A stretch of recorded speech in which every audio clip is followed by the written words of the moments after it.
He didn't even let me finish my coffee. Brandon Keller stood in the doorway of my office, arms crossed, chin up like he'd rehearsed this in the mirror. His suit was navy, expensive, and entirely too tight across the shoulders.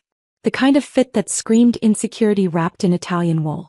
"Soraya," he said, not bothering with pleasantries. "We're letting you go. Effective immediately. My name is Soraya Bennett. I'm 47 years old.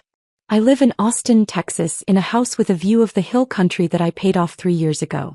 And until this exact moment, I was the co-founder and chief operations officer of Elevate Data Solutions, a cybersecurity firm that processes threat assessments for half the Fortune 500. I set my mug down slowly. Steam curled up between us. I didn't blink. "Excuse me," I said. He shifted his weight, but his expression stayed locked. Confident. Practiced. "The board's decided to move in a new direction. We need leadership that aligns with our evolving vision." Evolving vision. I almost laughed. "And who authorized this decision?" I asked, leaning back in my chair. Measured. "The way you speak when you already know the answer." "I did," he said. "I'm the acting CEO now. That gives me full discretion over personnel." Acting CEO. Brandon Keller. 32 years old. MBA from a school that handed out degrees like participation trophies. He'd been with the company for exactly 11 months. Before that, he worked in venture capital, which is a polite way of saying he moved money around and called it strategy. He got hired because his father, Leonard Keller, owned a 12% stake in the company and had been whispering in ears at board meetings for the better part of a year. Networking masked as nepotism. And now here he was standing in my office like he owned it. "You don't have the authority to remove a founding officer," I said. "That requires a formal board resolution. In writing." He smiled. "Not warm. The board's already aligned. This isn't up for debate." I stood up. Fully. He straightened a little like he thought I might throw something. I didn't. I picked up my phone, slid it into my bag, and grabbed my jacket off the back of the chair. "Understood," I said. His eyebrows lifted just a fraction. He wasn't expecting that. I walked past him without another word. Down the hallway. Past the glass-walled conference rooms where my team sat hunched over laptops, pretending they hadn't just watched the whole thing through the windows. Nobody made eye contact. The air was thick with the kind of silence that only comes when people know something bad just happened and don't want to get caught in the blast radius. I took the elevator down to the parking garage. My car was in the same spot it had been for 6 years. Reserved. My name stenciled on the concrete barrier in faded white paint. I got in, closed the door, and sat there for a moment. Engine off. Hands on the wheel. My chest felt tight, but not from fear. From pressure. The kind that builds when something shifts and you realize the ground under you isn't what you thought it was. Then I reached into my bag, pulled out my laptop, and opened it on the passenger seat. I connected to my phone's hotspot and waited for the screen to load. 3 seconds. That's all it took. I pulled up the company charter. The original one. The one I wrote myself in a coffee shop 7 years ago with my co-founder, Nicholas Warren, before we had an office or a logo or a single client. Before Brandon Keller even knew what a data breach was. I scrolled down to Section 6, Subsection C. There it was. Underlined. Highlighted in yellow because I'd flagged it 2 years ago when Nicholas told me he wanted to step back. No founding officer may be removed from their position without a 2/3 majority vote of the board, documented in writing and delivered with 30 days' notice. Brandon hadn't given me 30 days. He hadn't given me 30 minutes. I took a screenshot, attached it to an email, typed in the addresses of all 9 board members. Subject line: immediate review required, charter violation. Body of the email: 1 sentence. Refer to Section 6C. I'll be in the office tomorrow at 9 a.m. to discuss next steps. I hit send. Then I opened another folder. The one labeled Equity Distribution, Master File. It was a spreadsheet I updated every quarter. Every stock transfer. Every vesting schedule. Every option exercised. Every silent partner bought out. Nicholas had left the company 18 months ago. Sold me his shares at a discount because he was tired and wanted to sail around the Caribbean with his wife. I didn't blame him. I bought him out quietly. No press release. No farewell tour. Just paperwork and a wire transfer. After that, I kept acquiring. Piece by piece. Whenever a board member wanted to liquidate. Whenever an early investor got nervous and wanted to cash out. I made offers. Fair ones. Quiet ones. And over time I just accumulated more. By the time Brandon Keller walked into my office this morning, I owned 83% of Elevate Data Solutions. I stared at the number on the screen. 83. Not 82. Not 80. 83. I closed the laptop and started the engine. My phone rang before I even pulled out of the garage. It was my attorney, Felicia Grayson. She didn't wait for me to say hello. I just saw the email, she said. You want to tell me what happened? Brandon Keller fired me this morning. No board vote. No documentation. Just walked in and said I was done. She let out a low whistle. That's bold. And stupid. Very. You want me to draft a response? Not yet. Let them sweat. I'll handle the board meeting tomorrow. And if they try to block you? They won't. She paused. I could hear her tapping a pen against her desk. Zariah, 83% is nuclear. You know that, right? I do. You could dismantle the whole board if you wanted. I know. Are you going to? I didn't answer right away. I pulled out of the garage and into the late morning traffic. Sunlight hit the windshield. I squinted, reached for my sunglasses. I'm going to do what needs to be done, I said. She laughed. Quiet. Almost sad. That's what I thought. Call me if you need anything. And Zariah. Yeah. Don't let them see you coming. I hung up. The rest of the day passed in a strange, quiet rhythm. I didn't go home. I went to a coffee shop on the east side, the kind with mismatched furniture and indie music that's just loud enough to drown out conversations. I sat in the corner with my laptop and a black coffee that went cold while I worked. I pulled every document I'd need for tomorrow. The charter. The equity reports. The emails between Nicholas and me when we restructured ownership. The board meeting minutes from the last 2 years. I organized everything into a single folder and uploaded it to a secure cloud server. Then I printed hard copies. 3 sets. My phone buzzed. A text from Brandon. Just to confirm, we'll have your final paycheck processed by end of week. Please return all company property by Friday. I stared at the message. He really thought it was over. He really thought he'd won. I didn't reply. Another text came through. This one from Adeline Keaton, one of the board members. She was old school. Former CFO of a pharmaceutical company. Sharp as a scalpel and twice as precise. Zariah, I just saw your email. We need to talk. Call me when you can. I called her. She picked up on the first ring. What the hell is going on? Brandon fired me this morning. No vote. No notice. Just a unilateral decision. He can't do that. I know. Does he know? Apparently not. She sighed. Heavy. Tired. This is Leonard's doing. He's been pushing for Brandon to take a bigger role. I didn't think he'd go this far. Well, he did. What do you need from me? Just show up tomorrow. 9 a.m. Conference room A. I'll handle the rest. You're not going to burn the place down, are you? I smiled even though she couldn't see it. Only if I have to. She hung up. By the time I left the coffee shop, it was dark outside. The streets were quieter. I drove home with the windows down, letting the cool air clear my head. When I pulled into my driveway, I sat there for a minute, engine idling, staring at the house. I'd built this. Not just the house. The company. The career. The reputation. I wasn't about to let some overpaid trust fund kid with a god complex take it away because his daddy made a phone call. I went inside, poured myself a glass of wine and sat on the back porch. The hill country stretched out in front of me, dark and endless under a sky full of stars. I didn't think about tomorrow. I didn't rehearse what I'd say. I just sat there quiet, letting the weight of the day settle. At some point my phone buzzed again. Another text. This one from Nicholas. Heard what happened.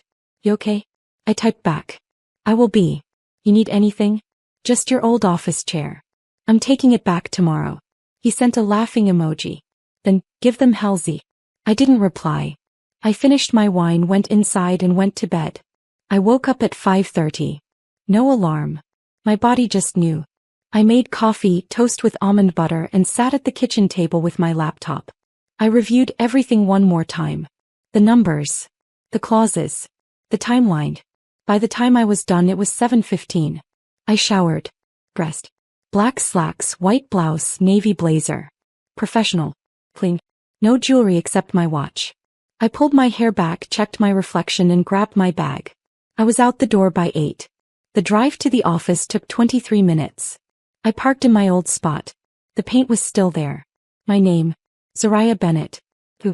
I walked through the lobby. The receptionist, a kid named Trevor who couldn't have been older than 23, looked up and froze. His mouth open like he wanted to say something but nothing came out. I didn't stop. I walked straight to the elevator, pressed the button and waited. The doors opened. I stepped inside. When I reached the executive floor, the energy had already shifted. People were moving faster. Voices were lower. I could feel the tension humming through the walls. The conference room door was closed. I didn't knock. I pushed it open and walked in. Brandon was already there, sitting at the head of the table like he'd claimed it. Leonard Keller sat to his right, arms folded, expression unreadable. The rest of the board was scattered around the room. Adeline was near the window. 2 other members, Henry Wallace and Claudia Park, sat across from each other, tablets open. The remaining board members filled in the gaps. Everyone looked up when I walked in. I didn't sit. I stood at the opposite end of the table, set down my bag and pulled out the folder. "Good morning," I said. "My name is Zariah Bennett. I'm the co-founder and chief operations officer of this company. Yesterday I was unlawfully terminated by Brandon Keller without board approval, without documentation, and in direct violation of our corporate charter." Brandon leaned back in his chair. "This is unnecessary, Zariah. We've already made our decision." "You don't get to make that decision alone," I said. I opened the folder and pulled out the first document. Section 6, subsection C. No founding officer may be removed without a 2/3 board vote, documented in writing with 30 days notice. "You gave me none of that." Leonard spoke up. His voice was smooth, controlled. "Zariah, we're restructuring. Brandon is the future of this company. It's time to let the next generation lead. Leadership isn't about age," I said. "It's about competence. And what Brandon did yesterday wasn't leadership. It was reckless." Brandon's jaw tightened. "I was hired to modernize this company. That's what I'm doing. You were hired to manage operations, not dismantle the foundation." Adeline cleared her throat. "Zariah, what exactly are you asking for?" I looked at her, then at the rest of the board. "I'm asking for a formal vote, to reverse my termination, and to address Brandon's breach of protocol." Brandon stood up. "This is a waste of time." "Sit down," Adeline said. Her voice was sharp. He sat. She looked at me. "Do you have documentation?" I slid the papers across the table. "Everything's here. Charter clauses. Equity reports. Email records. It's all legal. It's all binding." Henry picked up one of the documents and scanned it. His eyebrows went up. He looked at Leonard. "Did you know about this?" Leonard didn't answer. Claudia spoke next. "Zariah, if we proceed with this vote, what happens to Brandon?" "That depends on the board," I said. "But I'm not going anywhere." Brandon's face flushed. "This is insane. You're trying to sabotage me." "No," I said. "You sabotaged yourself." Adeline stood up. "All right. Let's vote. All in favor of reversing Zariah Bennett's termination and restoring her position as COO, raise your hand." One by one hands went up. Adeline. Henry. Claudia. 3 more. 6 in total. Leonard didn't move. Neither did Brandon or the 2 board members who'd clearly been in his pocket from the start. Adeline counted. 6 votes in favor. Motion passes. Brandon slammed his hand on the table. "This is a coup." "No," I said. "This is accountability." He looked at his father. Leonard's face was stone. He didn't say a word. Adeline turned to me. "Zariah, you're reinstated. Effective immediately." I nodded. "Thank you." Brandon grabbed his phone and stormed out. The door slammed behind him. Leonard stood slowly, adjusted his tie and walked out without looking at anyone. The room was silent for a moment. Then Henry spoke. "Well, that was something." Claudia laughed. Quiet. Nervous. Understatement of the year. Adeline walked over to me. "You okay?" "I will be," I said. She nodded. Good. Because we've got a lot of work to do. I stayed in the conference room after everyone left. Just me and the scattered papers and the faint smell of coffee someone had spilled earlier. I sat down in one of the chairs, not the one at the head of the table, just a regular one near the middle, and exhaled. My phone buzzed. A text from Felicia. Heard you won. Drinks on you. I typed back. Always. Then I stood up, gathered my things, and walked back to my office. The door was still open. My desk was still there. My coffee mug was exactly where I'd left it yesterday morning. I sat down, opened my laptop, and got to work. The next 2 weeks were a blur. Not chaos. Just motion. Constant, deliberate motion. Brandon didn't come back to the office. He sent an email to HR the day after the board meeting, citing philosophical differences, and resigning his position. No fight. No appeal. Just gone. Leonard stopped attending board meetings. He still held his 12%, but he stopped voting, stopped engaging, stopped pretending he cared. I didn't chase him. I didn't need to. Instead, I focused on what mattered. I pulled up every initiative Brandon had started in his 11 months and reviewed them one by one. Some were fine. Most were not. He'd allocated $47,000 to a rebrand that involved changing our logo to something that looked like a rejected tech startup from 2015. I killed it. Refunded the vendor. Reverted to the original. He'd hired 3 growth strategists, whose job descriptions were so vague I couldn't tell if they were consultants or motivational speakers. I let them go. Politely. With severance. He'd pushed for a company-wide pivot toward consumer products, which made 0 sense for a B2B cybersecurity firm. I archived the entire project folder and redirected the budget back into enterprise solutions.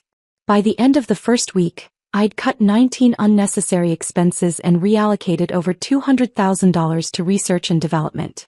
The second week, I met with every department head. One by one. No grand speeches. Just sit-downs. I asked 3 questions. What's working? What's not? What do you need? They answered. I took notes. I acted. Operations needed better project management software. Done. I approved the purchase that afternoon. Engineering wanted to bring back the quarterly innovation hackathons Brandon had canceled. I reinstated them and added a budget of $15,000 per event. Sales needed more flexibility in pricing for long-term contracts. I revised the approval process and gave them autonomy up to certain thresholds. Nothing flashy. Just functional leadership. By the 3rd week, the company felt different. Not because of some dramatic overhaul. Just because things worked again. People stopped looking over their shoulders. Meetings got shorter. Decisions happened faster. One afternoon, I was walking through the main office floor when I overheard 2 engineers talking by the coffee machine. One of them said it. Quiet. Almost under his breath. Feels like we're actually building something again. I didn't stop. Didn't acknowledge it. Just kept walking. But I filed it away. Late one Thursday night, I was still in my office when Adeline called. You're still there, aren't you? She said. Maybe. Go home, Zariah. I will. Soon. She sighed. I've been on a lot of boards. Seen a lot of leadership transitions. This was one of the messiest. And one of the cleanest. I don't follow. It was messy because it shouldn't have happened. Brandon never should have had that much power. But it was clean because you didn't burn the place down. You just fixed it. I leaned back in my chair. I didn't have a choice. You always have a choice. You chose not to destroy. That says something. I didn't know what to say to that, so I didn't say anything. She filled the silence. Leonard's selling his shares, by the way. Quietly. Through a broker. Word is he's embarrassed. Good. You going to buy them? I thought about it. Maybe. Depends on the price. She laughed. You're ruthless, you know that? I'm practical. Same thing. She hung up. I closed my laptop and looked around the office. It was quiet. Just the hum of the air conditioning and the faint glow of the city lights outside the window. I stood up, grabbed my jacket and headed for the door. On my way out, I stopped by the main hallway. The one with the framed photos of company milestones. Ribbon cuttings. Product launches. Team celebrations. Most of them had me in the background. Brandon wasn't in any of them. I turned off the lights and left. When I got home, I poured a glass of wine and sat on the back porch again. The stars were out. The air was cool. I didn't think about the company or Brandon or Leonard or any of it. I just sat there quiet and let the day go. My phone buzzed. A text from Nicholas. Heard Leonard's bailing. You okay? I typed back. Better than okay. Good. You earned it. I set the phone down and closed my eyes. The wind picked up, rustling through the trees. Somewhere in the distance a coyote howled. I smiled. Yeah. I earned it. A month after the board meeting I got a call from Henry Wallace. He was one of the quieter board members, the kind who listened more than he spoke, but when he did say something it mattered. Soraya, he said. Got a minute? Always. What's up? I've been talking with a few of the other board members. Adeline. Claudia. A couple others. We've been thinking about leadership structure. I sat up straighter. Go on. Brandon's gone. Nicholas has been gone for over a year. The CEO position is technically vacant. We need to fill it. Agreed. We want it to be you. I didn't respond right away. Not because I was surprised. I'd been expecting this conversation. But because I wanted to hear him say it all the way through. You've been running the company from the COO seat for 2 years, Henry continued. You stabilized everything after Brandon left. The clients trust you. The staff trusts you. The numbers are good. Better than good. You're the logical choice. What about the rest of the board? Unanimous. We already talked. We're ready to vote tomorrow if you are. I looked out the window of my office. It was late afternoon. The sun was starting to dip behind the buildings. Golden light stretched across the floor. I'll need to restructure a few things, I said. Reporting lines. Decision-making authority. I'm not interested in being a figurehead. We wouldn't expect you to be. And I want full operational control. No interference. No second-guessing. You'll have it. I paused. Then I said, all right. Let's do it. He laughed. That's it? No negotiation? No demands? I already made my demands. You agreed. What else is there? Fair enough. We'll make it official tomorrow. 9 a.m. Same conference room. I'll be there. He hung up. I sat there for a minute staring at the phone. It wasn't about the title. It never had been. But it meant something. It meant control. Real control. The kind that couldn't be taken away by someone's nephew or a board member's son. I picked up my laptop and pulled up the equity file again. 83%. I stared at the number. Thought about what it meant. What it could mean. Then I closed the file and went back to work. The next morning I walked into the conference room at 8:55. The board was already there. All of them. Even Leonard's replacement, a woman named Nina Ortiz who'd come in 2 weeks ago with a background in venture capital and a reputation for not tolerating nonsense. Adeline stood up when she saw me. Morning, Soraya. Morning. Ready. Always. She smiled. Good. Let's make this quick. We sat down. Henry pulled up the agenda on the screen at the front of the room. It was short. One item. Vote to appoint Soraya Bennett as Chief Executive Officer of Elevate Data Solutions. Adeline looked around the table. All in favor? 9 hands went up. Unanimous. Motion passes, she said. Soraya, congratulations. You're officially the CEO. I nodded. Thank you. Claudia leaned forward. So, what's first? I pulled out a folder. I've got a list. First, we're renegotiating our contract with Helix Technologies. They've been paying under market rate for 3 years. That ends this quarter. Henry raised an eyebrow. They're not going to like that. They'll adjust. Or they'll leave. Either way, we're not undervaluing our services anymore. Nina spoke up. What else? We're expanding the engineering team. I want to hire 12 new developers by the end of Q2. Focus on machine learning and threat detection. Budget? Henry asked. I've already reallocated funds from marketing. We're spending too much on campaigns that don't convert. I'm cutting that by 30% and redirecting it to talent acquisition. Adeline nodded. Sounds solid. One more thing, I said. We're opening a second office. Denver. We've been getting requests from clients in the mountain region for on-site support. I want to establish a physical presence there. Claudia frowned. That's a big move. What's the timeline? 6 months. I've already scouted locations.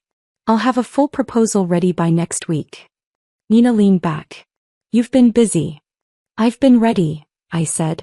The meeting wrapped up 20 minutes later. No drama. No debate. Just decisions and action items and a clear path forward. When everyone filed out, Adeline stayed behind. She closed the door and turned to me. You know, she said, when Nicholas left I wasn't sure what would happen. And when Brandon came in, I thought we were headed for disaster. You were right. She smiled. But you pulled it back. And now you're here. Majority owner. Full control. It wasn't personal, I said. It was structural. Maybe. But it took you to see it. I didn't argue. He walked to the door then stopped. Don't lose yourself in this, Soraya. The company's important. But it's not everything. I know. She nodded and left. I stood there for a moment alone in the conference room. The same room where Brandon had tried to erase me. The same room where I'd fought back. The same room where I'd just become I looked around. Fable. The chairs. The windows overlooking the city. It all looked the same. But it felt different. I picked up my folder and walked back to my office. My office. The CEO's office now. I sat down, opened my laptop and got to work. The weeks that followed were intense but not overwhelming. I'd been doing this job for years. The only difference now was the title and the authority that came with it. I renegotiated the Helix contract. They pushed back at first, threatened to walk. I let them. 3 days later they called back and agreed to the new terms. Turns out they needed us more than they wanted to admit. I hired the 12 developers. Every single one of them was top tier. I didn't settle. I didn't rush. I waited for the right people and paid them what they were worth. The Denver office took longer. Permits. Leases. Logistics. But by the end of Q3 we had a location. A small team. A local presence. Clients responded immediately. Revenue from that region jumped 22% in the first quarter. I restructured the executive team. Promoted 2 senior managers to VP roles. Brought in a new CFO, someone I'd worked with years ago who understood the business and didn't need hand-holding. I cut 3 board members who hadn't contributed anything in over a year. Replaced them with people who actually cared. People who showed up. People who asked the right questions. And through it all I kept the company moving forward. No distractions. No drama. Just steady, deliberate growth. One Friday afternoon, about 4 months into my tenure as CEO, I got an email. The subject line was simple. Congratulations. I opened it. It was from Brandon. Saw the news about the Denver expansion. Looks like you're doing well. No hard feelings. Just wanted to say congrats. I stared at the email for a long time. Part of me wanted to reply. Part of me wanted to delete it and never think about it again. In the end I did neither. I just closed it and moved on. That night I stayed late again. Not because I had to. Just because I wanted to. I liked the quiet. The stillness. The feeling of being alone in a building full of work that mattered. Around 8 my phone rang. It was Nicholas. Hey, I said. Hey yourself. You still at the office? Maybe. He laughed. You're going to work yourself into the ground. I'm fine. You always say that. Because it's always true. He sighed. All right. Well, I'm calling because I wanted to tell you something. Go ahead. I'm proud of you, Z. I know I don't say it enough. But I am. You took something we built together and made it better. Stronger. You didn't just survive Brandon. You outlasted him. That's not luck.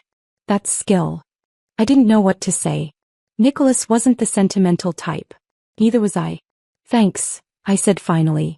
You earned it, he said. Now go home and get some sleep. I will. Liar. I laughed. Good night, Nicholas. Good night, Z. I hung up and sat there for a while staring at the phone. Then I closed my laptop, grabbed my jacket and headed out. The building was empty. The parking garage was quiet. I got in my car and drove home with the windows down, letting the night air clear my head. When I pulled into my driveway I looked at the house. The lights were off. The porch was dark. But it was mine. Just like the company. Just like the career. Just like the life I'd built. I went inside, poured a glass of wine and sat on the back porch one more time. The stars were out. The world was quiet. And for the first time in months I felt like I could breathe. 6 months later I was sitting in my office when Adeline knocked on the door. "Got a minute?" she asked. "Always." She walked in and closed the door behind her. Leonard's broker reached out. "He's ready to sell his shares." I looked up. "All of them?" "All 12%. He's asking for 8 million. I did the math in my head. It was fair. Maybe even a little low. "What's the timeline?" "He wants to close within 30 days. I leaned back in my chair. "And if I buy them?" "You'd own 95% of the company." 95. Not 83. 95. I looked out the window. The city stretched out in front of me, full of buildings and roads and people who had no idea this conversation was happening. "Make the offer," I said. Adeline smiled. "Already did. Just wanted your confirmation. You knew I'd say yes." "I had a feeling." She left. I sat there for a moment staring at the door. Then I opened my laptop and pulled up the equity file one more time. 83%. Soon to be 95. I closed the file and got back to work. The deal closed 3 weeks later. Leonard's shares transferred to me without fanfare. No press release. No announcement. Just paperwork and a wire transfer. I didn't celebrate. I didn't tell anyone outside of Adeline and my attorney. I just filed the documents and moved on. But that night I stayed late again. I pulled up the equity file and looked at the new number. 95%. I stared at it for a long time. Then I closed the laptop, turned off the lights and walked out. The building was quiet. The city was alive outside the windows, glowing and humming and moving forward.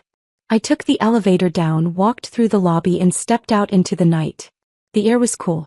The stars were out. Somewhere in the distance a car horn honked. Life continued. I got in my car and drove home. No music. No podcast. Just the sound of the engine and the road and my own thoughts. When I pulled into my driveway I sat there for a moment, engine idling, staring at the house. I'd built this. All of it. Not just the house. The company. The career. The control. And I'd done it on my own terms. I turned off the engine, grabbed my bag and went inside. The porch light was on. I'd left it on that morning without thinking. It felt right. I poured a glass of wine, sat on the back porch and looked out at the hill country. The world was dark and quiet and endless. And I was exactly where I needed to be. The next morning I woke up early. Made coffee. Checked my email. Nothing urgent. Just the usual flow of updates and requests and reports. I got dressed, grabbed my bag and headed to the office. When I walked through the lobby, Trevor the receptionist looked up and smiled. "Morning, Ms. Bennett." "Morning, Trevor." I took the elevator up. Walked down the hallway. Past the framed photos of company milestones. I stopped at one of them. Me and Nicholas at the ribbon cutting for our first office. 7 years ago. We looked younger. Tired. Excited. I stared at it for a moment. Then I kept walking. When I got to my office I set down my bag, opened my laptop and pulled up the day's agenda. Meetings. Decisions. Projects. The same work I'd been doing for years. But now it was mine. Really mine. I smiled. Just a little. Then I got to work. Because that's what leaders do. They show up. They do the work. They build. And they don't stop.